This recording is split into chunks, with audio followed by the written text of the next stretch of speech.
আমরা কেউ কারবালা দেখতে পারি না, এটাই বাস্তব। কারণ দেখেন, তরসা বিল্লাল ভাইয়ের এই কান্নার ভিডিওটা অনেকে অনেক ধরনের টোল করতেছে। আসলে দেখেন, বিভ্রান্তি ছড়ানোর কিছুই নাই। আমরা না জানি না বুঝি অনেক ধরনের অনেক কিছু বলি, অনেক মন্তব্য করি, অনেক ধরনের মানে ভিউজের জন্য কে কেমনে ভাইরাল হবে, কে কেমনে ভিউজ নিবে, এই ধরনের মনে করেন যে টপিক চলতেছে বর্তমানে। ঠিক আছে, দেখেন আমরা সবাই জানি খুলনার যে অরিনা, ছোট্ট যে অরিনা, যে নিজ হাতে কোরআন শরীফ লেখছে, আপনার হলো 30 পারা পুরা কোরআন শরীফ লেখছে নিজ হাতে। এটা আমরা এখন বর্তমানে সবাই জানি, সোশ্যাল মিডিয়াতে ভাইরাল। ওই অরিনা আপনার হলো একটি গজল গাইছে, আমার ব্যাকগ্রাউন্ডে বাজতে আছে গজলটা।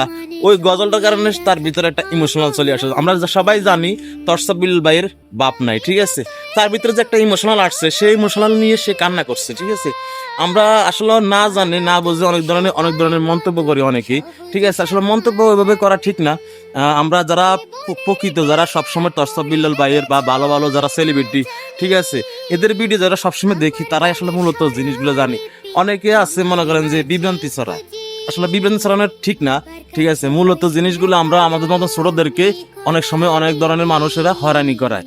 আসলে হয়রানি করানোর কিছু নাই, আমরা সঠিকটা জানার চেষ্টা করবো ইনশাল্লাহ।